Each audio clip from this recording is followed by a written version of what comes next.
আল কোরআনের পথ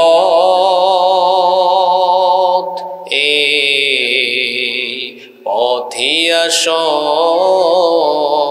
পথ। আল কোরআনের পথ এই পথই আসল পথ। আল কোরআনের পথ এই পথই আসল পথ। অন্য পথে অন্য মতে নেই যে রহমত। অন্য পথে অন্য মতে নেই যে রহমত। আল কোরআনের পথ এই পথই আসল পথ। আল কোরআনের আলোয় যার জীবন আলোকিত, সে চির বিপ্লবী নয় কখনো ভীত। আল কোরআনের আলোয় যার জীবন আলোকিত, সে চির বিপ্লবী নয় কখনো ভীত। তার বুকেতে শুধুই খোদার অথই মুহাব্বত, অথই মুহাব্বত। আল কোরআনের পথ এই পথই আসল পথ। আল কোরআনের পথ এই পথই আসল পথ। আল কোরআনের প্রেমে যে বারেক পড়ে যায়, দিন কায়েমের তরে সে শহীদ হতে চায়। আল কোরআনের প্রেমে যে বারেক পড়ে যায়, দিন কায়েমের তরে সে শহীদ হতে চায়। সেই জিহাদের রাহে গড়ে নিজের ভবিষ্যৎ, নিজের ভবিষ্যৎ। আল কোরআনের পথ এই পথই আসল পথ। আল কোরআনের পথ এই পথই আসল পথ।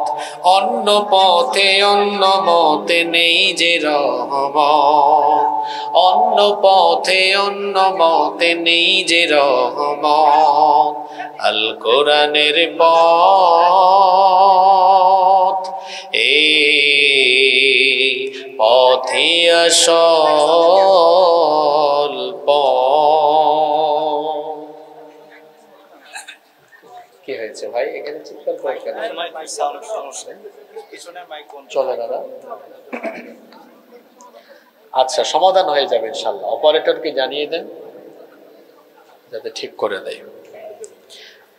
বাংলাদেশের ঐতিহ্যবাহী কিশোরগঞ্জ জেলার সদর উপজেলার অন্তর্গত বিন্নাটি ইউনিয়নে অবস্থিত কুট্টাগড় মধ্যপাড়া হুসাইনিয়া জামে মসজিদ ও যুব সমাজের যৌথ ব্যবস্থাপনায় আয়োজিত আজকের এই 15তম বার্ষিক ইসলামী মহাসম্মেলনের মুহতারাম শ্রদ্ধাভাজন সভাপতি, বিশিষ্ট আলেমে দ্বীন, কুট্টাগড় মধ্যপাড়া হুসাইনিয়া জামে মসজিদের সম্মানিত খতিব জনাব হযরত মাওলানা ফজলুর রহমান সাহেব হাইয়াহুল্লাহ ওয়া আতালাল্লাহু উমরাহ ওয়া বারাকাল্লাহু ফি হায়াতিহি।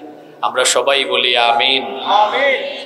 আজকের মাহফিলের সম্মানিত প্রধান অতিথি, বিশিষ্ট শিক্ষাবিদ, আব্দুল গনি স্কুল অ্যান্ড কলেজের সম্মানিত প্রতিষ্ঠাতা, আপনাদের সকলের প্রিয় এবং ভালোবাসার মানুষ জনাব মোহাম্মদ কামরুল হাসান বকুল, বিশেষ অতিথি বাংলাদেশ জাতীয়তাবাদী দল বিএনপি এর 7 নং বিন্নাটি ইউনিয়নের সম্মানিত সভাপতি, কারা নির্যাতিত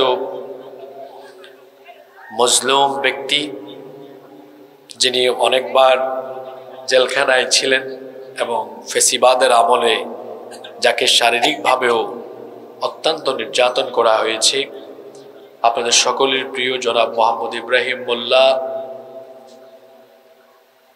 মাহফিল পরিচালনায় মাওলানা মুখলিসুর রহমান, সার্বিক ব্যবস্থাপনায় মাওলানা আব্দুল হান্নান সাহেব। আল্লাহ সবাইকে দ্বীনের জন্য, কোরআনের জন্য কবুল করে নেন। আমরা সবাই বলি আমিন। এতক্ষণ আমাদের সামনে বক্তব্য রেখেছেন বিশিষ্ট আলেমে দ্বীন মাওলানা শিব্বির আহমেদ সাহেব, বক্তব্য রেখেছেন হাফিজ মোহাম্মদ হাসিবুর রহমান ফরিদ, বক্তব্য রেখেছেন হাফিজ কারি মোহাম্মদ নাঈম বিন আবু বকর হাফিজাহুমুল্লাহ ওয়া রাআহুম। আল্লাহ আমার ভাইদেরকে হায়াতান তাইয়্যিবা সিহহাতান কুল্লিয়া দান করেন। প্রত্যেককে আল্লাহ তাআলা ইলমে আমলে তারাক্কি দান করে দেন। আমরা সবাই বলি আমিন।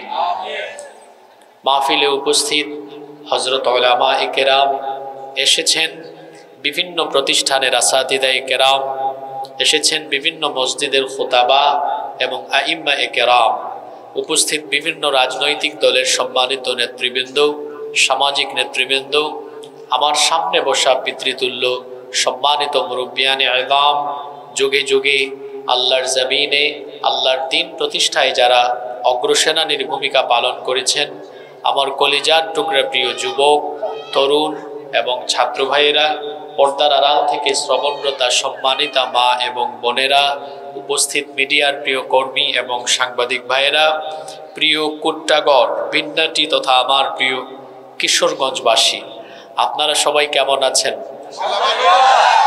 আলহামদুলিল্লাহ। আমাকেও আপনারা জিজ্ঞেস করেছেন, এজন্য আপনাদের প্রতি শুকরিয়া এবং কৃতজ্ঞতা জ্ঞাপন করছি। আলহামদুলিল্লাহ আলা কুল্লি হাল ওয়া ফি কুল্লি মাকান। আলহামদুলিল্লাহ, মহান রব আমাকেও ভালো রেখেছেন, আমাদের সবাইকে সুস্থতার সাথে বাঁচিয়ে রেখে আজকের এই সুন্দর বরকতময় নান্দনিক এবং জান্নাতি এই আয়োজনে আমাদেরকে শামিল হওয়ার তৌফিক যিনি দান করেছেন, গলার আওয়াজ বড় করে সবাই বলেন তো তিনি কে? সেই মহান রবের জন্য হৃদয়ের সবটুকু ভালোবাসা, আবেগ, অনুভূতিকে উজাড় করে দিয়ে খুশি মনে প্রাণবন্ত আওয়াজে উচ্চ কণ্ঠে কালিমাতুশ শুকর আদায় করে আমরা সকলেই পড়ছি আলহামদুলিল্লাহ। ইকোটা কমায় দেন। দুরুদ এবং সালাম পেশ করছি সর্বকালের, সর্বযুগের সর্বশ্রেষ্ঠ মহামানব নবিয়ুনা ওয়া সাইয়্যিদুনা ওয়া কুদওয়াতুনা মুহাম্মাদুর রাসূলুল্লাহ সাল্লাল্লাহু আলাইহি ওয়াসাল্লামের প্রতি, যাকে আল্লাহ তাআলা রাহমাতাল লিল আলামিন হিসেবে এ ধরার বুকে প্রেরণ করেছেন। আল্লাহুম্মা সাল্লি আলাইহি, আল্লাহুম্মা বারিক আলাইহি। সম্মানিত উপস্থিতি, মানুষের জীবনে সবচাইতে গুরুত্বপূর্ণ মূলধন হলো সময়।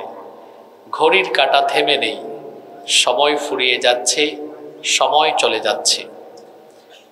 এই সময় থেমে থাকে না, এটি চলে যায়।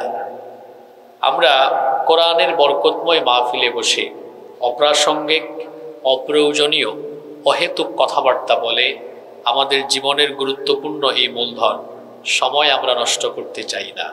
আমরা সরাসরি আল্লাহর কালাম থেকে হেদায়াতি কিছু কথা বলার এবং শুনবার চেষ্টা করব ইনশাআল্লাহ।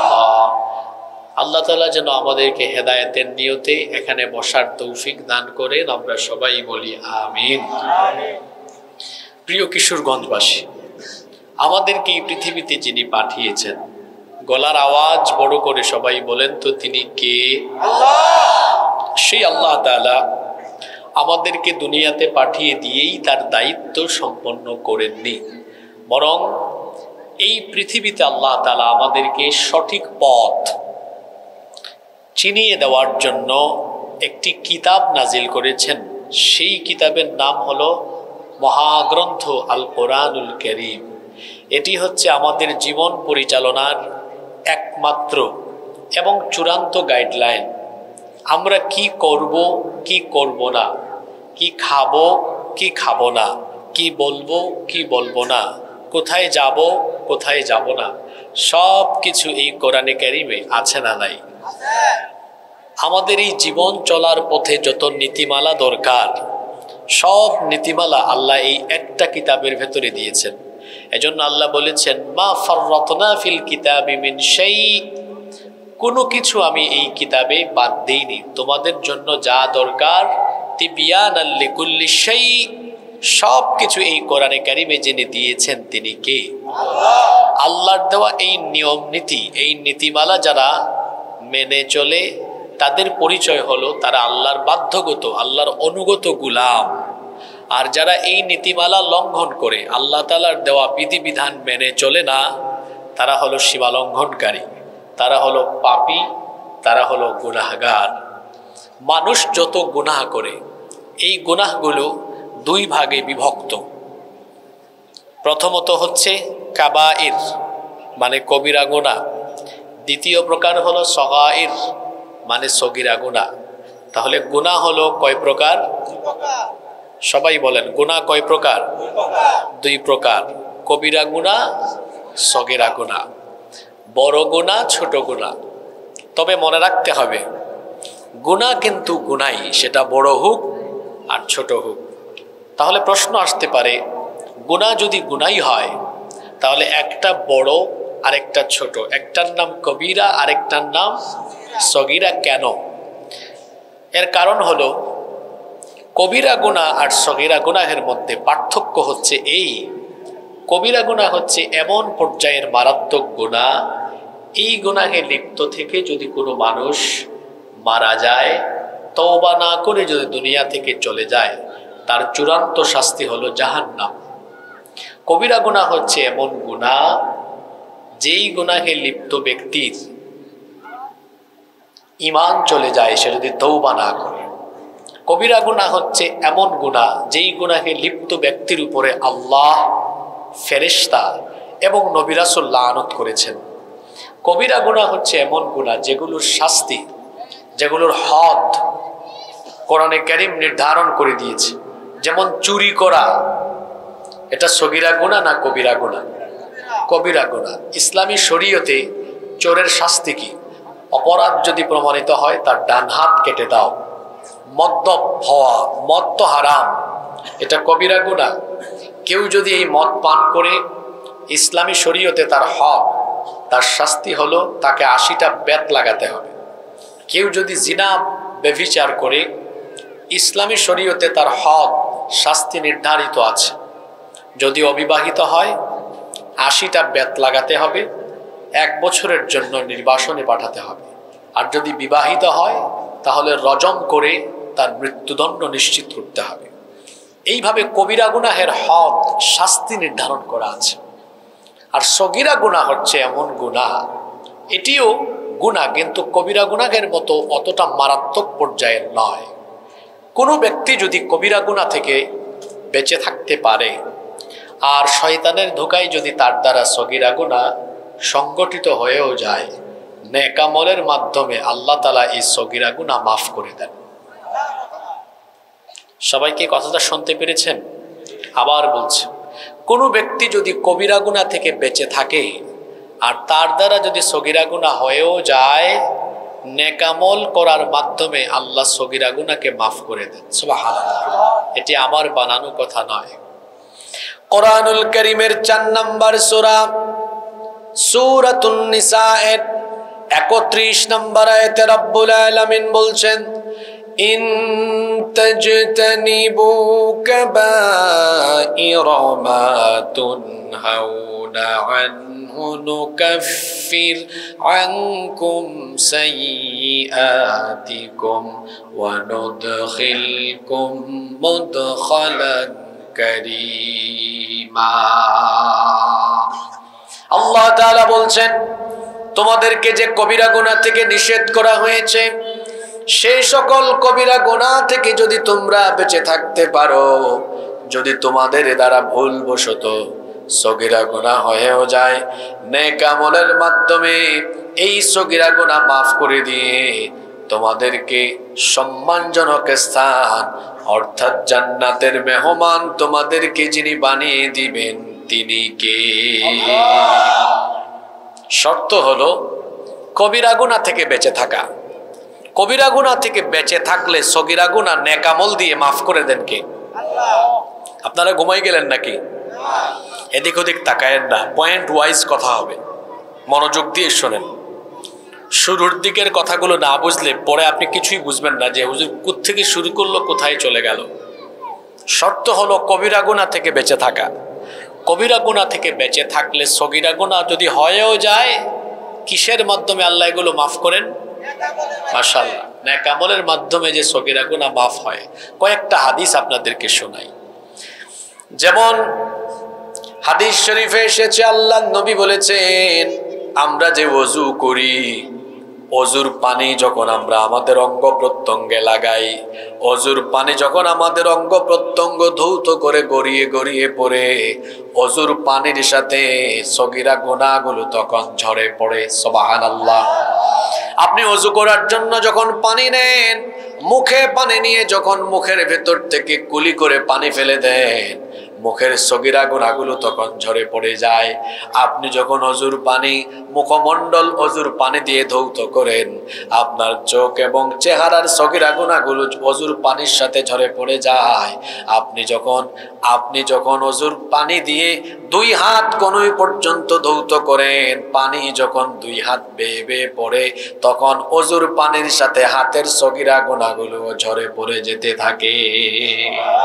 আপনি যখন অজুর পানি দিয়ে 2 পা টাকনু পর্যন্ত ধৌত করেন, পানি গড়িয়ে গড়িয়ে পড়ার সাথে সাথে পায়ের সগীরা গুনাহ ঝরে পড়ে যেতে থাকে। সুবহানাল্লাহ। নেক আমলের মাধ্যমে কিভাবে সগীরা গুনাহ মাফ হয় শোনেন। যেমন নামাজ একটি উত্তম আমল, নামাজ হচ্ছে সবচাইতে বড় নেক আমল। এই নামাজের ব্যাপারে আল্লাহর নবী কি বলেছেন শোনেন। বুখারী শরীফের হাদিস, আল্লাহর নবী বলেছেন, as-salawatul khamsu wal jumu'atu ila al-jumu'ati। এ ভাই, একটা সেটআপমেন্ট দিয়ে বসে থাকো, এই মানে হাত কামড়ায় নাকি?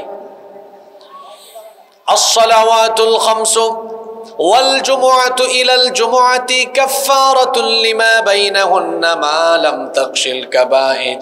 আল্লাহর নবী বলেছেন, যে ব্যক্তি দৈনিক 5 ওয়াক্ত নামাজ যথাসময়ে যথাযথভাবে আদায় করে, সে যদি এক জুমা থেকে নিয়ে পরবর্তী জুমা পর্যন্ত পুরো সপ্তাহের নামাজ যথাযথভাবে যথাসময়ে আদায় করে, আর তার যারা যদি কোনো কবিরা গুনাহ না হয়, তাহলে তার 5 ওয়াক্ত নামাজ পুরো সপ্তাহ ধরে আমল করার কারণে এই 5 ওয়াক্ত নামাজের মাধ্যমে তার পুরো সপ্তাহের সগীরা গুনাহ আল্লাহ মাফ করে দেন। নেক আমলের মাধ্যমে কিভাবে সগীরা গুনাহ মাফ হয়ে যায় শোনেন। যেমন দুরূদ হচ্ছে একটি লাভজনক আমল। আল্লাহর নবী বলেছেন, মান সাল্লা আলাইয়া সালাতান ওয়াহিদাতান সাল্লাল্লাহু আলাইহি আশরু সালাওয়াত। আল্লাহর নবী বলেছেন, যে ব্যক্তি আমার উপরে একবার দুরূদ পড়বে, আল্লাহ ওই ব্যক্তির উপরে 10 বার রহমত নাজিল করবেন। শুধু তাই নয়, আল্লাহর নবী বলেছেন, ওয়া হুত্তাত আনহু আশরু খাতিআত।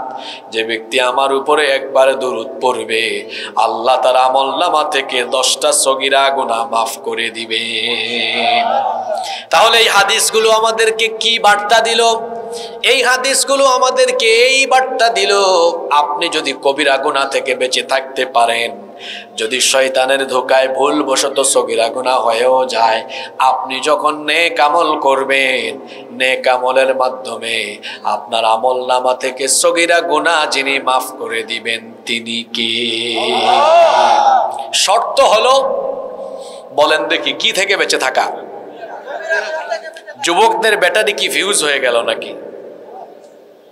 তাহলে যুবক মানুষ যুবকের মতো কথা বলবে। দুর্বল মুসলমান আমি দেখতে পারি না। কথা বলার সময় পুরুষ মানুষ পুরুষত্ব ধরে রাখবে। পুরুষ তো পুরুষের মতো কথা বলবে। পুরুষ যদি নারীর মতো কথা বলে, তো পুরুষত্বের লক্ষণ তো তার মধ্যে পরিস্ফুটিত হয় না। আপনার নেক আমলের মাধ্যমে সগীরা গুনাহ মাফ হবে। শর্ত হলো, কি থেকে বেঁচে থাকা? সবাই বলেন। তা আপনি কি কবিরা গুনাহ থেকে বেঁচে আছেন নাকি? দেখেন, আলহামদুলিল্লাহ, ইনশাআল্লাহ। এখন বলি না, এখন এমন এমন কথা বলবো, শুধু এই গ্রামের অনেকের সাথে কমন পড়বে। আসমানের উপরে আর জমিনের নিচের ওয়াজ কইরা তো লাভ নাই। যা চোখে দেখা যায় বাস্তবে মিলে, এমন কথাই তো বলা দরকার। এখন বুঝবেন, আপনি যে একটু আগে বললেন যে নেক আমলের মাধ্যমে সগীরা গুনাহ মাফ হয়, শর্ত হলো কবিরা গুনাহ থেকে। কবিরা গুনার সংখ্যা তো অনেক। আমি আমাদের দেশের সমাজের কমন 4টি কবিরা গুনাহ নিয়ে কথা বলি, যা প্রতিটি সমাজে আছে। এগুলো হর হামেশা অবচেতন মনে অনুভূতি শূন্য হয়ে এই গুনাহগুলোতে মানুষ লিপ্ত হচ্ছে। তার কাজ কারবার দেখে আমার কেন জানি মনে হয় এই ব্যক্তি নিজের ইচ্ছায় জান্নাতের পথ থেকে নিজেকে লাইনচ্যুত করে স্বেচ্ছায় জাহান্নামের পথ ধরেছে। যদি জাহান্নামের পথ নাই ধরতো তো জাহান্নামে যাওয়ার কাজ করে কেন? সে জাহান্নামে যদি যেতে নাই চায় তাহলে ডেইলি জাহান্নামে যাওয়ার কাজ করে কেন? আমি আজকে বেশি না, এই সংক্ষিপ্ত সময়ে আমাদের সমাজে চোখের দেখা মারাত্মক মারাত্মক 4টা কবিরা গুনাহ নিয়ে আজকে আলোচনা করব, যেগুলোতে মানুষ অহরহ শামিল হচ্ছে। কয়টা কবিরা গুনার কথা বলবো? দেখেন তো মিলে কিনা প্রতিটা পয়েন্ট। নাম্বার 1, 1 নম্বর, ইচ্ছে করে ফরজ নামাজ তরক করা, ইচ্ছে করে ফরজ নামাজ ছেড়ে দেওয়া, এটা সগীরা গুনাহ না কবিরা গুনাহ? নামাজ ছেড়ে দেওয়া মানুষ আমাদের কুট্টাগড়ে বিন্নাটিতে একজনও পাওয়া যাবে না। জি, তো একটু আগে যে বলছিলাম যে শর্ত হলো কবিরা গুনাহ থেকে বেঁচে থাকতে হবে, বলছিলাম আমরা তো কেউ কবিরা গুনাহ করি না, আলহামদুলিল্লাহ, ইনশাআল্লাহ শোনা গেছে। এটা দেখা যেত আজকে ফজরের নামাজ যদি আপনাদের মসজিদে পড়তে পারতাম আমি। ওয়াজ শোনা নফল আর নামাজ আদায় করা হলো আমাদের সবচাইতে বড় দুশ্মন, সবচাইতে বড় শত্রু, তার নাম হলো শয়তান, ইবলিস। বলেন তো দেখি, এই ইবলিসকে জান্নাত থেকে বের করে দেওয়া হয়েছে কি না দেওয়ার কারণে? এদিকের মানুষগুলোর কি হইল? সবাই বলতে হবে, ইবলিসকে জান্নাত থেকে বের করে দেওয়া হয়েছে কি না দেওয়ার কারণে? কয়টা সাজদা? মাত্র একটা সাজদা দেয় নাই বলে জান্নাতে থাকতে পারে নাই। দেখি কার জানা আছে বলেন। আমাদের তো প্রতিদিন 5 ওয়াক্ত নামাজ ফরজ, এই 5 ওয়াক্তের শুধু ফরজ নামাজের সাজদার সংখ্যা কয়টা জানেন? 34টা। কতটা? 17 রাকাত। ঠিক আছে, তো প্রতি রাকাতে সাজদা কয়টা? 17 দ্বিগুণে 34। তাই বেটা ইবলিস একটা না দিয়েই জান্নাতে থাকতে পারে নাই, আর আমরা ডেইলি 34টা বাদ দিয়ে তারপর জান্নাতে যাওয়ার আশা করে বসে আছি। ওরে বাপ রে বাপ, জান্নাত তার নানার বাড়ি, তো এত সোজা? আচ্ছা, তো ইবলিস সাজদা দেয় নাই, এজন্য তাকে জান্নাত থেকে বের করে দিয়েছেন কে? আল্লাহ। এখন আপনাদের কমন সেন্স কি বলে যে সাজদা না দেওয়ার কারণে সে জান্নাত থেকে বের হয়ে গিয়েছে, এখন সে কি চাইবে মানুষ সাজদা দিক? জোরে বলেন, সে কি চাইবে মানুষ সাজদা দিক? যে করেই হোক সে তার কূটকৌশল, অপকৌশল আর ষড়যন্ত্রের মাধ্যমে আপনাকে সাজদা দেওয়া থেকে বিরত রাখার আপ্রাণ চেষ্টা চালাবে। আপনাকে জাহান্নামে নিয়ে যাওয়া, এটা হচ্ছে ইবলিসের ওয়াদা। এটা কার ওয়াদা? আল্লাহ যখন তাকে জান্নাত থেকে বের করে দিয়েছেন তখন সে আল্লাহকে বলেছিল, সূরা আরাফের মধ্যে এসেছে, قال فبما أغويتني لأقعدن لهم صراطك المستقيم। সে বলেছিল, হে আল্লাহ, তুমি আমাকে আদমের কারণে জান্নাত থেকে বের করে দিয়েছো, এই আদম এবং তার বংশধরদেরকে তোমার দ্বীনের পথে, সুজা পথে চলতে বাধা দেওয়া, এটাই হবে আমার প্রধান এবং প্রথম কাজ। কি করে আমি তাদেরকে জাহান্নামে নিয়ে যাওয়ার জন্য কাজ করব? সে বলল, সুম্মা লাআতিয়ান্নাহুম মিন বাইনি আইদিহিম ওয়া মিন খালফিহিম ওয়া আন আইমানিহিম ওয়া আন শামাইলিহিম ওয়া লা তাজিদু আকসারাহুম শাকিরিন। সামনে পিছনে ডানে বামে চতুর্দিক থেকে আমি প্রতারণার জাল বিস্তার করে আমি তোমার এই বান্দাদেরকে দ্বীনের পথ থেকে বিচ্যুত করে জাহান্নামের পথে হাঁটাবো।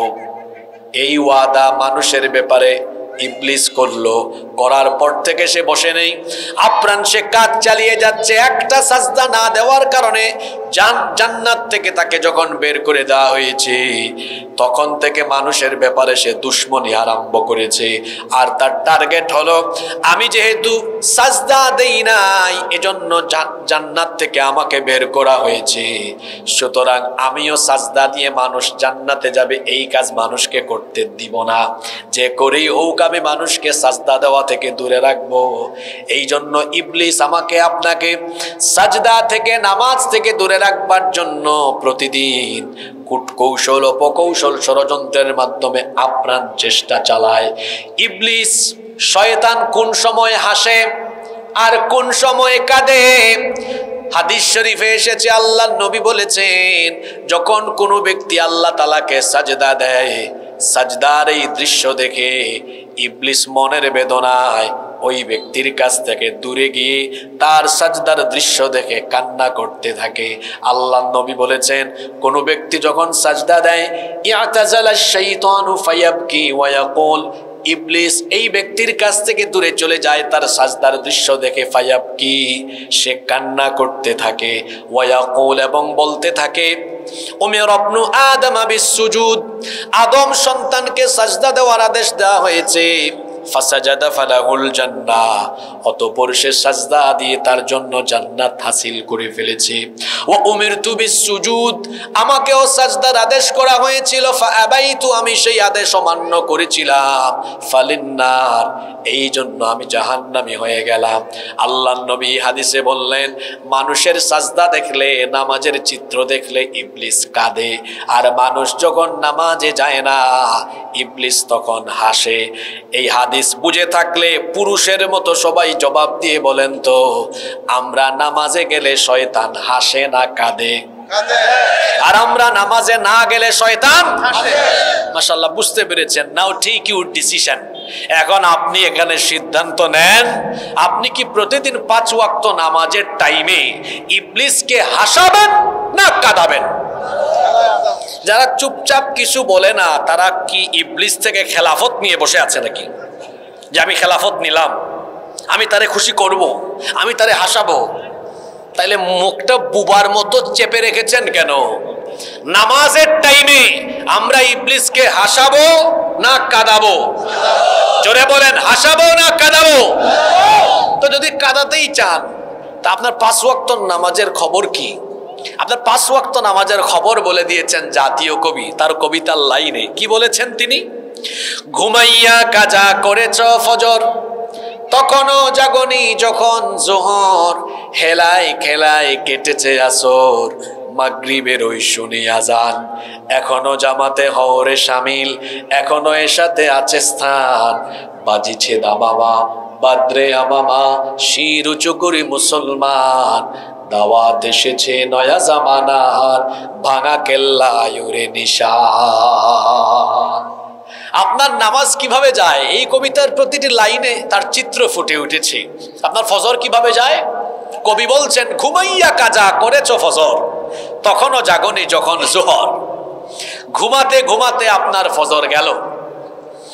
এই যে ফজরের টাইমে আপনি ঘুমিয়ে থাকলেন, নামাজে গেলেন না, জোহর পর্যন্ত বেঁচে, এর কি কোনো গ্যারান্টি, নিশ্চয়তা আছে? জোরে বলতে হবে, আছে? তো কেমনে ঘুমায় থাকলেন?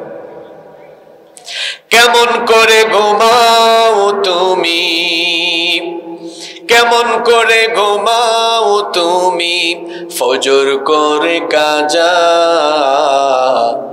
এমন তো হতে পারে জোহরে জানাজা। হতে পারে না? তা আপনি ফজরে ঘুমিয়ে থাকলেন কেন? আপনি জোহরের টাইমে অবহেলা করে জোহর কাজা করলেন কেন? আসরের টাইমে খেলাধুলায় মত্ত থেকে আসর কাজা করেন কেন? মাগরিবের টাইমে তামাশা করে মাগরিব কাজা করেন কেন? এশার নামাজে আড্ডা দিয়ে দিয়ে আপনি এশার নামাজ কাজা করেন কেন? এই যে নামাজ ছেড়ে দিচ্ছেন, ছেড়ে দিচ্ছেন, ছেড়ে দিচ্ছেন, ছাড়তে ছাড়তে এই জীবন যাপন করতে করতে করতে করতে এক সময় এই জীবন থেমে যাবে। ফিনিশ হয়ে যাবে। একদিন আপনি মারা যাবেন, আপনার গ্রামের মসজিদে ঘোষণা হবে অমুক আর দুনিয়ায় নাই। নামাজ ছাড়তে ছাড়তে বেনামাজি হয়ে বিদায় নিলেন, একদিন তো মরবেন, কোনো সন্দেহ আছে? জোরে বলেন, কোনো সন্দেহ আছে? তারপরে কিয়ামতের দিন আপনাকে উঠানো হবে, সবাই হাসরের ময়দানে আল্লাহর সামনে দাঁড়াবে। আপনাদের কোনো সন্দেহ আছে? সেই দিন আল্লাহ হিসাব নিবেন, বিচার করবেন, আর সর্বপ্রথম আপনার কাছে যে আমল সম্পর্কে আল্লাহ তাআলা প্রশ্ন করবেন, জিজ্ঞাসা করবেন, সেই আমলের নাম কি? তো ওয়াজ তো সব আপনারাই জানেন, আমি আর কি ওয়াজ করব? ওয়াজ জানে কিন্তু আমল। তো কিয়ামতের দিন প্রথম প্রশ্ন হবে কোন আমলের ব্যাপারে? বুখারী শরীফের হাদিস, আল্লাহর নবী বলেছেন, ইন্না আউওয়ালা মা ইউহাসাবু বিহিল আবদু ইয়াউমাল কিয়ামাতি মিন আমালিহি সালাতিহি। আল্লাহর নবী বলেছেন, নিশ্চয়ই কিয়ামতের ময়দানে বান্দাদের কাছ থেকে আল্লাহ প্রথম যে আমল সম্পর্কে জানতে চাইবেন সেটা হলো, বান্দা তুমি নামাজ ঠিক মতো আদায় করেছো কিনা। সবার আগে প্রথম প্রশ্ন কিসের ব্যাপারে? একটু হৃদয়ের কান দিয়ে শোনেন, আর নিজের বিবেকের দরজায় করাঘাত করেন, নিজের বিবেককে জিজ্ঞেস করেন, এই যে প্রতিদিন আমি নামাজ কাজা করি, আমি হাসরের মাঠে প্রথম প্রশ্নের উত্তরে কি বলবো? আমি তো বেনামাজি হয়ে দুনিয়া থেকে চলে যাচ্ছি। নামাজ এমন একটি ইবাদত, আল্লাহ নবী বলেছেন, বাইনাল আবদি ওয়া বাইনাল কুফরি তারকুস সালাহ। আল্লাহর বান্দা আর কাফিরের মধ্যে পার্থক্য হলো নামাজ ছেড়ে দেওয়া। আল্লাহর বান্দা আর কাফিরের পার্থক্য হলো কোন ইবাদত দিয়ে? কথা বলেন না কেন? নামাজের ব্যাপারে আমরা এমন বেখবর, এই যে প্যান্ডেলের ভিতরে জায়গা হচ্ছে না, এত মানুষ আর মানুষ, কিন্তু আজান হলে দেখা যায় মসজিদের প্রথম কাতার পূরণ হইতে কত কষ্ট। আল্লাহ নবীর সময়ে মসজিদ ছিল কাঁচা, মসজিদের ছাদ ছিল খেজুর পাতার ছাউনি দিয়ে করা, নিচে কোনো দামি টাইলস ছিল না, দামি কোনো কার্পেট ছিল না, মসজিদ ছিল কাঁচা কিন্তু মুসল্লি ছিল পাকা। আর আমাদের সময়ে প্রতিটা মসজিদ হয়ে গিয়েছে এখন পাকা। আফসোসের ব্যাপার হলো মুসল্লির অভাবে আমাদের মসজিদ পড়ে থাকে এখন ফাঁকা। যুবকেরা মসজিদে নাই, কয় হুজুর আমরা কি বুড়া হয়ে গেলাম নাকি? আমরা বুড়া হই তারপর নামাজ আদায় করবো। আপনি বুড়া হবেন এই নিশ্চয়তা কে দিয়েছে আপনাকে? কত মানুষ তো যৌবন বয়সে, যুবক বয়সে দুনিয়া ছেড়ে চলে গিয়েছে। কি বলেন, এরকম নাই? There is no serial of death. মৃত্যুর কোন সিরিয়াল? পৃথিবীতে আসার জন্য সিরিয়াল মেনটেন হয়, কিন্তু পৃথিবী থেকে যাওয়ার কোন সিরিয়াল নাই। প্রথমে আসেন দাদা, এরপরে বাবা, এরপরে বাপের ঘরে ছেলে, ছেলের ঘরে নাতি। আসার সিরিয়াল আছে, যাওয়ার কোনো সিরিয়াল নাই। যাওয়ার সময় দেখা যায় সিরিয়াল ব্রেক হয়ে যায়, নাতির লাশ দাদা কবরে নামায়। এমন চিত্রও আমরা সমাজে দেখি, ছেলের লাশ বাবা কবরে নামায়। আছে না নাই? যুবক ভাইয়েরা, এখনই তো সময় আল্লাহকে সাজদা দিয়ে এই যৌবনকাল ইবাদতে কাটিয়ে আল্লাহর প্রিয় হওয়ার। এখনই তো সময়, কারণ যৌবন বয়সের ইবাদতের অনেক দাম। আল্লাহ নবী বলেছেন, কিয়ামতের ময়দানে 7 শ্রেণীর মানুষকে রব্বুল আলামিন তার আরশে আজিমের ছায়ার নিচে জায়গা দিবেন। এর মধ্যে 1 শ্রেণীর মানুষ হলো তারা, ওয়াশাবুন নাশআ ফি ইবাদাতিল্লাহ। ওই যুবক যে তার যৌবনকাল আল্লাহর ইবাদতে কাটিয়েছে, সেই যুবককে আল্লাহ তাআলা কিয়ামতের দিন তার আরশে আজিমের ছায়ার নিচে জায়গা করে দিবে। আল্লাহ বলবেন ফেরেশতাদেরকে, কুট্টাগর বিন্নাটির যুবকেরা কোথায়? ফেরেশতারা বলবেন আল্লাহ তাদেরকে দিয়ে কি করবেন আপনি? আল্লাহ বলবেন কি করব বুঝো না?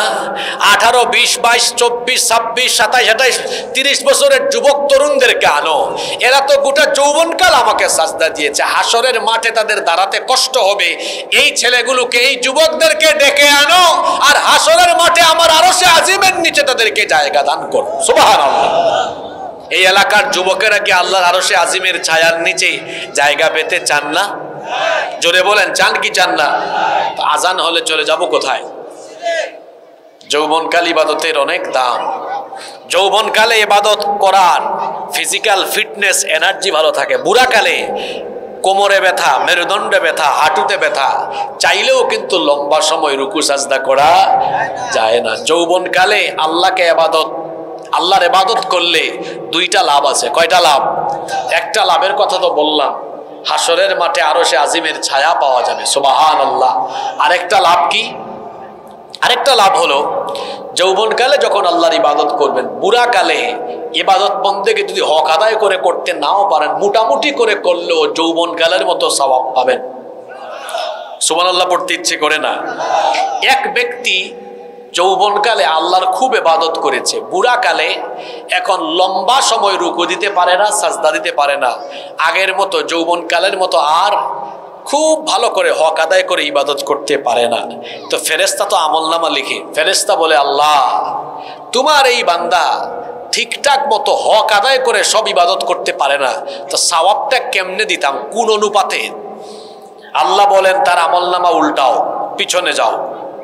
ফেরেশতা পেছন ফিরে যায়। আল্লাহ বলেন দেখো তো এই বান্দার যৌবনকালের কি খবর?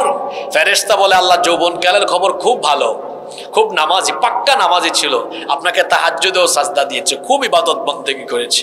আল্লাহ তখন বলেন আমার বান্দা বুড়া হয়ে গিয়েছে, তার শারীরিক অক্ষমতার কারণে আগের মতো এখন আর পারে না, মোটামুটি করলে করুক, মোটামুটি করছে করুক, কিন্তু সওয়াব মোটামুটি না, সওয়াব দিবা যৌবনকালের মতো পুরা পুরা। সুবহানাল্লাহ। আমার চাচারা রাগ করেন না, আপনারও যৌবনকাল চলে গেছে, আপনি কাটায় গেলে তো ভালো। আর যুবক যারা আছেন সাবধান হন। আল্লাহ নবী বলেছেন যৌবনকালকে বুড়া হওয়ার আগে গনিমত মনে করো, ইগতানিম, এটাকে গনিমত মনে করো। শাবাবাকা ক্বাবলা হারামিক, বুড়া হওয়ার আগে যৌবনকালকে কদর করো। আমার বাবারা, আমার ভাইয়েরা, ইচ্ছে করে নামাজ ছেড়ে দিবেন না, এটা কবিরা গুনাহ। নামাজ হলো ইবাদতের মগজ। আমার দিকে তাকান, মনোযোগ দিয়ে শোনেন। এখানে যদি 4-5 জন মানুষ এদের পা থেকে এই বুক পর্যন্ত দেহের এই অপূর্ণাঙ্গ অংশ থাকে, আর যদি তাদের মাথা না থাকে, আপনারা বলেন তো মাথা ছাড়া পা থেকে বুক পর্যন্ত এই দেহখানা দেখে সাথে সাথে কি এই ব্যক্তির পরিচয় পাওয়া যাবে? তাহলে বোঝা গেল 3.5 হাত বডির গুরুত্বপূর্ণ একটা অংশ হলো মাথা, যা দেখলে মানুষের পরিচয় পাওয়া যায়। 3.5 হাত বডির গুরুত্বপূর্ণ অংশ যেমন মাথা, যা দিয়েই একজন মানুষের পরিচয় পাওয়া যায়। ইসলামের যত ইবাদত আছে সব ইবাদতের মাথা হলো আসসালাতু হিয়া রাসুল ইবাদাহ, নামাজ হচ্ছে ইবাদতের মাথা, ইবাদতের মগজ। মাথা ছাড়া যেমন কোনো ব্যক্তির পরিচয় পাওয়া যায় না, ঠিক তেমনি ইসলামের ইবাদতের মাথা নামাজ বাদ দিয়ে মুসলমান হিসাবে নিজেকে পরিচয় দেওয়া যায় না। যার মধ্যে নামাজ নাই তার মধ্যে ইমানই কয়। কে বলেছে হুজুর ইমান নাই? আমার বাপ আমার নামই রেখেছে ইমান আলী, নামই রেখেছে কি? আমাদের দেশে বেশিরভাগ মানুষের নামের সাথে কাজের কোনো মিল কিরকম? বাবা নাম রেখেছে তার ফজর আলী, তো ফজর আলী ফজরের নামাজ আদায় করে না, সকাল 10টায় ঘুম থেকে উঠে। বাবা নাম রেখেছে জোহর আলী, জোহরের নামাজে যায় না। তার বাবা নাম রেখেছে তার রমজান আলী, রমজান মাসে দুপুরবেলা গাঞ্জা টানে। তার বাবা নাম রেখেছে তার কুরবান আলী, সামর্থ্য আছে কিপটা বেটা, কুরবানি দেয় না। তার নাম হলো ইমান আলী, আবার হজ করে নামের আগে লিখে হাজি ইমান আলী, আল হাজ ইমান আলী। আর যত বেঈমানি কাজ সব করে ইমান আলী। দেখা যায় গ্রামের সুদ ঘুষ মাতব্বরি বিচার আচার করতে গিয়ে উল্টা পাল্টা রায় দেওয়া, মানুষের আইল ঠেলাঠেলি করা, চাঁদাবাজি, টেন্ডারবাজি, দুর্নীতি, সব অপকর্ম করে বেড়ায়, আর নাম তার হাজি ঈমান আলী। এই ঈমান আলী নামে ঈমান আলী হলেও কাজে কর্মে বেঈমান আলী, চেহারা সুরতে মানুষ হলেও কাজে কর্মে সে হলো আস্ত একটা শয়তান। এইরকম মানুষ আমাদের সমাজে নাই গো? হ্যাঁ আছে, মানে বহুত আছে এরকম আল্লাহর কুতুব প্রতিটা এলাকায়, প্রতিটা গ্রামেই। বলছিলাম আমাদের সমাজে চোখে দেখা বড় বড় কবিরা গুনাহ যেগুলোতে মানুষ লিপ্ত, 1 নাম্বার বলেছি ইচ্ছে করে কি ছেড়ে দেওয়া? নামাজে গেলে শয়তান হাসে না কাঁদে? আর না গেলে তো আপনারা কি করবেন? আমরা এই কুট্টাগড়ে বিন্নাটিতে আজান হয়ে গেলে সবাই নামাজে গিয়ে শয়তানকে কাঁদাতে কাঁদাতে কিশোরগঞ্জ থেকে বের করে দিব। রাজি আছেন? পড়লে নামাজ, রাখলে রোজা, আল্লাহ রাসূল পাবে সোজা, হালকা হবে পাপের বোঝা, করলে ইবাদত পাবে তুমি রোজ হাসরে প্রতিদানে জান্নাত, প্রতিদানে জান্নাত, প্রতিদানে জান্নাত। নামাজীদেরকে জান্নাত দিবেন এই ওয়াদা করেছেন কে? ওয়াল্লাযীনা হুম আলা সালাওয়াতিহিম ইউহাফিযুন উলাইকা হুমুল ওয়ারিসুন আল্লাযীনা ইয়ারিসুনাল ফিরদাউস হুম ফিহা খালিদুন। 5 ওয়াক্ত নামাজের হেফাজতকারী হবে যারা, আল্লাহর ওয়াদা করা জান্নাতুল ফিরদাউসের মেহমান হবে তারা।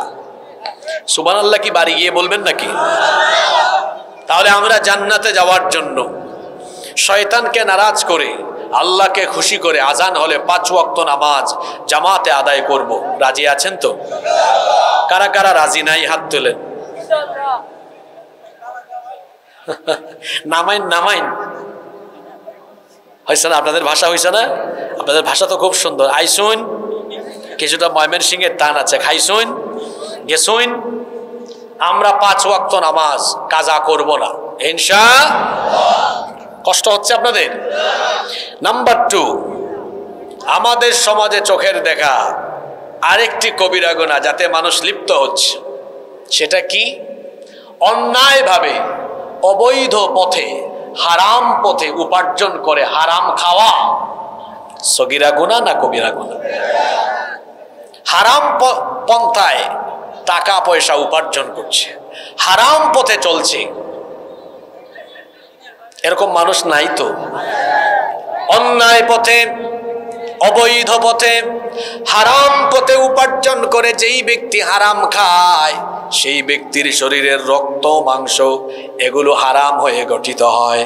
আর যার শরীরের রক্ত মাংস হারাম, হারাম উপায়ে গঠিত এই শরীরের কোনো নামাজ, রোজা, হজ, যাকাত, দুয়া, ইবাদত, বন্দেগী কোনো কিছুই আল্লাহর দরবারে কবুল হয় না। হারাম উপায়ে যারা টাকা পয়সা উপার্জন করে হারাম খায়, এই হারাম করে কোনো ইবাদত আল্লাহর দরবারে কবুল হয় না। মুসলিম শরীফের হাদিস, এই হাদিসের বর্ণনাকারী সাহাবী হচ্ছেন আবু হুরায়রা রাদিয়াল্লাহু আনহু। তিনি বলছেন রাসূল করিম সাল্লাল্লাহু আলাইহি ওয়াসাল্লাম বলেছেন, ইন্নাল্লাহা তাইয়্যিব লা ইয়াকবালু ইল্লা তাইয়্যিবা। নিশ্চয়ই আল্লাহ পবিত্র, পবিত্র ছাড়া কোনো জিনিস তিনি গ্রহণ করেন না। ওয়া আন্নাল্লাহা আমারাল মুমিনিনা বিমা আমারা বিহিল মুরসালিন। নিশ্চয়ই আল্লাহ রাসূলদেরকে যে আদেশ করেছেন মুমিনদেরকেও একই রকমের আদেশ করেছেন। সুম্মা যাকারার রাজুল, এরপরে আল্লাহ নবী এমন এক ব্যক্তির কথা, এমন এক ব্যক্তির ঘটনা উল্লেখ করলেন। সেই ঘটনাটা আমি আপনাদেরকে শোনাচ্ছি। আপনাদের মনোযোগ আছে? এখানে ডানে আর পিছনে কোনো কথা বলবেন। আল্লাহ নবী এক ব্যক্তির ঘটনা উল্লেখ করছেন। নবীজি বলছেন ইউতিলুস সাফার, এই ব্যক্তি লম্বা সফর করছে, আশআসা আগবারা, সেই ব্যক্তি লম্বা সফর করতে করতে ক্লান্ত হয়ে গিয়েছে, তার চুল এলোমেলো উস্কো খুস্কো, আর তার গায়ে ধুলাবালি আর গায়ের মধ্যে ধুলাবালিন যুক্ত বদন নিয়ে পথ চলছে, সফর করছে।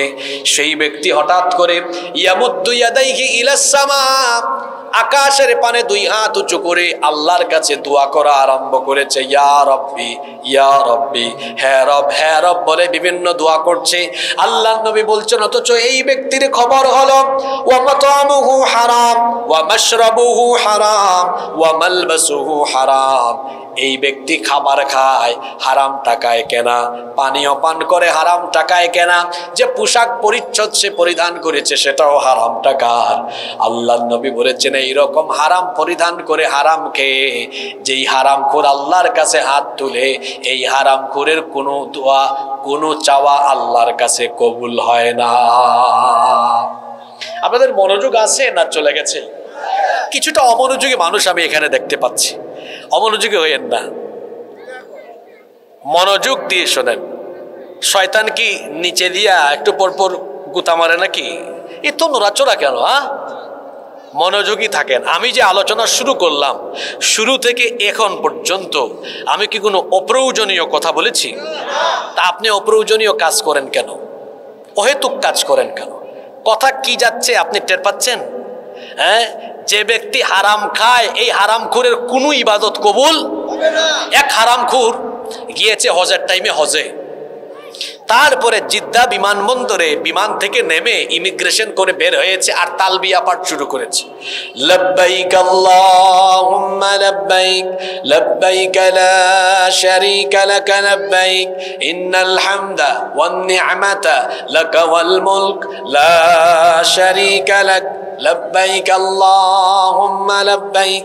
এই হারামখোর বলে কি লব্বাইক আল্লাহুম্মা লব্বাইক, অর্থাৎ হে আল্লাহ আমি হাজির, আমি উপস্থিত। আল্লাহ বলেন, কিরে বাটপার, তুই যে টিকেট আর ভিসা করে এখানে আসলি ওটা তো হারাম টাকা, অবৈধ পথে হারাম পথে উপার্জন করেছিস। তোর গায়ে যে সাদা এহরামের কাপড় ওইটাও তো হারাম টাকায় কেনা। এখানে আইসে যে কয়েকদিন থাকবি, খাবি, হোটেল ভাড়া আর খাবার দাবার সব পয়সাই তো তোর হারাম। তোর মতো হারাম ঘুরে সে আমারে আবার বলিস সাহস করে, আল্লাহ আমি হাজির। তোর মতো হারাম ঘুরের উপস্থিতি আমি আল্লাহ কবুল করলাম না। কি বুঝলেন আপনি? যে ব্যক্তি হারাম খায় এই হারাম ঘুরের কোন ইবাদত আল্লাহর কাছে কবুল। আমার দেশে এমন বহু মানুষ আছে সমান তালে হারাম পয়সায় উপার্জন করে, আমার নামাজের টাইমে একদম হুজুরের পিছনে গিয়ে নামাজে দাঁড়ায়। এগুলো আপনাদের এলাকায় নাই? নামাজও ঠিক আছে, হারাম খাও, ব্রিজের টাকা, রাস্তার টাকা, তারপরে কাবিঘাট টাকা, জনগণের পয়সা মেরে খায়, মানুষের আইল ঠেলাঠেলি করে খায়। গ্রামে অনেক মাতব্বর আছে বিচারাচার সালিশ করে 500 টাকা দিয়ে ঘুষ খাইয়া বিচারের রায় উল্টাইয়া দিয়া দুর্বলকে আরো দুর্বল বানায়। এরকম হারাম খায়, সুদ খায়, ঘুষ খায়, মানুষকে সুদে টাকা দেয়। সুদ তো এমন মারাত্মক কবিরা গুনাহ, নবীজি বলেছেন এর 70টার বেশি গুনাহ আছে। আর এর সর্বনিম্ন গুনাহ হলো নিজের মায়ের সাথে জিনা করা। নাউযুবিল্লাহি মিন যালিক।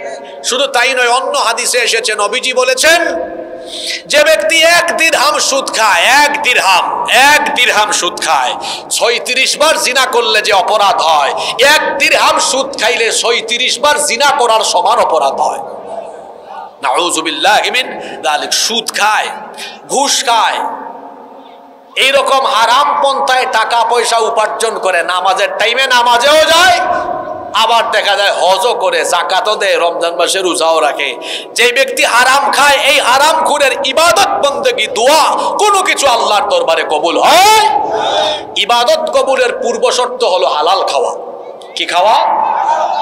হালাল খাওয়া এই যুগের সবচেয়ে বড় চ্যালেঞ্জের ব্যাপার। হালাল পথে উপার্জন করে হালাল খাওয়া এটা এই যুগের বিরাট বড় চ্যালেঞ্জ। বলবেন হুজুর এটাকে চ্যালেঞ্জ বললেন কেন? দেখুন, অনেক হালাল চাকরি বা ব্যবসায় মানুষ নিজে গাফলতি করে ওইটাকে হারাম বানিয়ে ফেলে। কিরকম? কয়েকটা উদাহরণ দেই, মনোযোগ আছে সবার? মনে করেন এক ব্যক্তি কোথাও চাকরি করে, যে প্রতিষ্ঠানে চাকরি করে এই প্রতিষ্ঠানে চাকরি করা হারাম না, ভালো কাজই করে, তো সেও ওখানে যোগদান করলো। যোগদান করার পরে তাকে ডিউটি দেওয়া হলো সকাল 9টা থেকে বিকাল 5টা। সে প্রতিদিন আধা ঘন্টা লেট করে যায়, তার ডিউটিতে ফাঁকিবাজি করে। এখন আপনারা বলেন, তার চাকরি ছিল হালাল, চাকরির বেতন ছিল হালাল, ফাঁকিবাজি করে ডিউটি ঠিকমতো পালন না করে হালালটাকে বানিয়ে ফেললো ব্যবসা করে। আল্লাহ তো ব্যবসাকে হালাল করেছেন, ব্যবসা তো ভালো জিনিস, কিন্তু ব্যবসা করছে সেখানে তার উপার্জন হালাল হওয়ার পরিবর্তে নিজে নিজে কেমনে হারাম করে। এক কাস্টমার এসেছে, বলে ভাই কসম আল্লাহর আপনারে কিনা দামে দিয়ে দিলাম, তা আপনি যদি কিনা দামেই দিয়ে দেন তা আপনার দোকান ভাড়া, কারেন্টের বিল, এগুলো কি কাস্টমারের বাপ দাদার বাড়ির থেকে এনে দিবেন নাকি? এরকম মিথ্যা অনেকে বলে, মিথ্যা বলে পণ্য বিক্রি করছে। ছিল এটা হালাল, হয়ে গেল ওজন করার সময় ওজনে কম দেয়, মাপে কম দেয়। তারপরে কিভাবে দেখেন ব্যবসার মধ্যে প্রতারণা করে। 2 নাম্বার জিনিস দিয়ে বলে কসম আল্লাহর ভাই আপনারা 1 নাম্বার জিনিস দিছি। তো এই যে সে করছিল ব্যবসা, এটা হালাল ছিল, কিন্তু নিজে এই হালালটাকে বানালো কি। আবার অনেকে আছে প্রতারণা করে মানুষের সাথে, উপরে তাজা মাছ নিচে পচা মাছ, উপরে তাজা সবজি নিচে পচা সবজি, এইরকম কুতুব বাংলাদেশে নাই তো? রাসূল কি বলেছেন? মান গাশশা ফালাইসা মিন্না, যে প্রতারণা করে ধোঁকাবাজি করে সে আমার উম্মত হতে। এইরকম হারাম খাচ্ছে, হালালকেও হারাম বানিয়ে দিচ্ছে। এজন্যই বলেছি বর্তমান পৃথিবীতে হালাল খাওয়া এটা বিরাট বড় চ্যালেঞ্জের ব্যাপার। হারামের দিকে পা বাড়াবেন না, ইবাদত তো কবুল হবেই না। নিজের ঘরের বউ বাচ্চাকেও হারাম খাওয়াইয়া এদেরকে জাহান্নামের পথে পরিচালিত করিয়েন না। আর হারাম পন্থায় উপার্জন করার লোভ লালসা থাকলে এটা এখনই বাদ দিন, কারণ হারামে কোনো আরাম পাওয়া যায় না। হারাম পন্থায় উপার্জন করলে ওইটা ভোগ করা যায় না, এগুলো ফেলে রেখে পলায়া যেতে হয়। দেখেন নাই বাংলাদেশের জুলাই আগস্টে হারাম ঘুরের দল হারাম পন্থায় উপার্জিত সম্পদ ফেলে দিয়ে জামাতের সাথে পালিয়ে গিয়েছে। হারামে আরাম পাবেন না, হারামে কোনো আরাম নাই। হারাম পন্থায় উপার্জন করবেন, এমন বড় বড় রোগ আল্লাহ দিবেন, এগুলোর জন্য খরচ করতে করতে এই হারাম এগুলা শেষ হওয়ার পরও বাপ দাদার 14 গোষ্ঠীর সম্পদ বিক্রি করা লাগবে। আর হালাল এটা যদি অল্প হয়, অল্প, এটাতে বরকত দিয়ে যিনি আপনারকে সমৃদ্ধি কল্যাণ দান করে দিবেন তিনি কে? তাহলে হারাম পথে অবৈধ পথে উপার্জন করে হারাম খাওয়া এটা সগীরা গুনাহ না কবিরা গুনাহ? আমরা হারাম থেকে নিজেকে সেফ রাখতে পারবো তো? তাহলে কয়টা কবিরা গুনার কথা বললাম? এগুলো আমাদের সমাজে আছে না নাই? 3 নাম্বার শুনুন, মানুষের হক নষ্ট করা, এটা হলো সগীরা গুনাহ না কবিরা গুনাহ? মানুষের কি নষ্ট করা? হক। কোনো মানুষের অধিকার হরণ করবেন না, কোনো মানুষের হক নষ্ট করবেন না। আজ আমরা আমাদের সমাজে কি করছি? সন্তান তার মা বাবার হক নষ্ট করছে। সন্তানের উপরে পিতামাতার উপরে সন্তানের হক হলো সন্তান তার মা বাবার খেদমত করবে। রাসূল বলেছেন, হুমা জান্নাতুকা আও হুমা নারুকা, মা বাবা তোমার জন্য জান্নাত অথবা মা বাবা তোমার জন্য জাহান্নাম। অর্থাৎ তুমি তোমার মা বাবাকে খেদমত করে যদি রাজি করতে পারো, খুশি করতে পারো, তোমার উপর যিনি রাজি আর খুশি হয়ে যাবেন, জোরে বলেন তিনি কে? যার ঘরে পিতামাতা আছে, যাদের বাবা মা এখনো আছে, তারা সৌভাগ্যবান, তাদের ঘরে জান্নাত আছে। মা বাবার সাথে বেয়াদবি করবেন না, কারণ মা বাবার সাথে বেয়াদবি করলে জাহান্নাম অবধারিত করে দিবেন কে? ফালা তাকুল লাহুমা উফ, বিরক্ত হয়ে মা বাবাকে উফ শব্দ বলা যাবে না। ওয়ালা তানহারহুমা, ধমক দেওয়া যাবে না। ওয়া কুল লাহুমা কওলান কারীমা, মা বাবার সাথে সম্মানজনক ভাষায় কথা বলতে হবে। আদেশকার সন্তান তার পিতামাতার হক নষ্ট করছে, পিতামাতা সন্তানের হক নষ্ট করছে, ভাই ভাইয়ের হক, ভাই বোনের হক নষ্ট করছে। বড় ভাই ছোট ভাই বোনের জায়গা জমি একাই মেরে খেয়ে ফেলেছে, এরকম কুতুব নাই তো? প্রতিবেশীর হক নষ্ট করবেন না, ভাই হয়ে ভাই বোনের হক নষ্ট করবেন না। জনগণের প্রতিনিধি হয়ে জনগণের হক মেরে খাবেন না। জনগণের প্রতিনিধি হয়ে রাস্তার টাকা, কালভার্টের টাকা, জনগণের জন্য বরাদ্দকৃত সম্পদ আপনি আত্মসাৎ,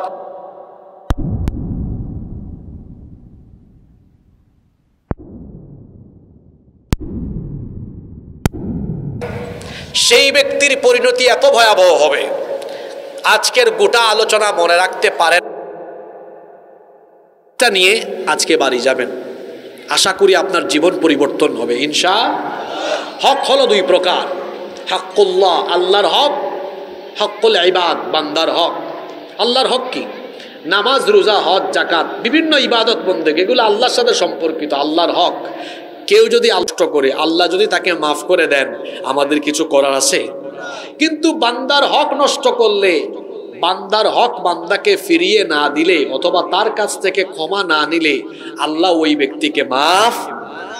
মনে রাখবেন, আল্লাহর হক আদায় করেন, নামাজ পড়েন ঠিক আছে, কিন্তু মানুষের হক নষ্ট করেন, জান্নাতের গন্ধ আপনার নাকে লাগবে না। আমার সমাজে এমন বহু মানুষ আছে আল্লাহর হক ঠিকঠাকই আদায় করে, মানুষকে বলেও বেড়ায়, জানি না এটা করে কিনা। যেমন পার্লামেন্টে এক রাবেয়া বসরি পাওয়া গেল। এই রাবেয়া বসরি বললেন যে সকালবেলা ঘুম থেকে উঠে তিনি সবার আগে কি খুঁজেন? জায়নামাজ খুঁজেন। জানি না এটা সত্য কিনা। আবার দেখা যায় সারাদিন তিনি আলেম উলামা দিয়া জেলখানা ভরে রাখার হুকুম দেন। মানুষের হক নষ্ট করলেন, জনগণের হক নষ্ট করলেন। নারায়ণগঞ্জে তো আরেক মারাত্মক কুতুব পাওয়া গেছে, 70 রাকাত তাহাজ্জুদ পড়ে। আমি জানি না এটা সত্য না মিথ্যা। যদি তার কথা সত্যও হয় তো বেচারা তো আল্লাহর হক আদায় যদি তার যুক্তিতে করেও, তো সারাদিন আবার মানুষের হক মাইরা খাওয়ায় তৎপর থাকে। এরকম আছে না নাই? আচ্ছা, এই ধরনের মানুষের কি হবে? যারা আল্লাহর হক আদায় করে কিন্তু বান্দার হক নষ্ট করে, এরা কিয়ামতের মাঠে উঠবে কেমনে, আর বিচারটা কেমনেই বা হবে? একটা হাদিস বলি, কষ্ট হচ্ছে আপনাদের? ভালো করে শোনেন।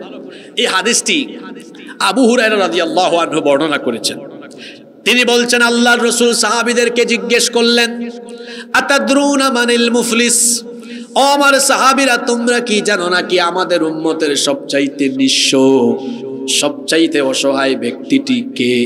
সাহাবীরা তখন বললেন, ইন্নাল মুফলিসা ফিনা মাল্লা দিরহাম লাহু ওয়ালা মাতা। আমাদের মধ্যে সবচাইতে অসহায় হলো সেই ব্যক্তি, মাল্লা দিরহাম লাহু, যার কাছে দিরহাম নাই, টাকা পয়সা নাই, ওয়ালা মাতা, যার কাছে দুনিয়ার ভোগ্য সামগ্রী, অর্থাৎ যার বাড়ি ঘর সহায় সম্পদ কিছুই নাই, টাকা পয়সা ঘর বাড়ি সহায় সম্পদ যার নাই, সে হলো সবচাইতে অসহায়। নবীজি বললেন, না, তোমাদের উত্তর সঠিক নয়। সাহাবীরা বললেন, তাহলে আমাদের উম্মতের সবচাইতে অসহায় কে? নবীজি বললেন, আমার উম্মতের সবচাইতে অসহায় হলো সেই ব্যক্তি জেনে নামাজি, রোজাদার, হজ করে যাকাত দেয়। কথা বুঝে থাকলে বলেন তো, নামাজ, রোজা, হজ, যাকাত এগুলো করে কি কোনো মানুষ অসহায় হয় না জান্নাতি হয়? কিন্তু রাসূল বলছেন, আমার উম্মতের সবচেয়ে অসহায় হলো সেই ব্যক্তি যে ব্যক্তি নামাজি, রোজাদার, হজ করে যাকাত দেয়, আল্লাহর হক আদায় করে, কিন্তু প্রতিনিয়ত বান্দার হক নষ্ট করে। এই ধরনের ব্যক্তি যখন কিয়ামতের ময়দানে দাঁড়াবে, কিয়ামতের মাঠে তো সবার হাতে হাতে আল্লাহ আমলনামা দিবেন। এদের হাতে আমলনামা দেওয়ার পর দেখা যাবে গোটা আমলনামা নেকি দিয়ে পরিপূর্ণ। আমার হাতে একটা পোস্টার আছে, লিফলেট আছে, তাকান। এই পোস্টারের এই পাশে দেখেন তো লেখা আছে না নাই? এই পাশে আছে।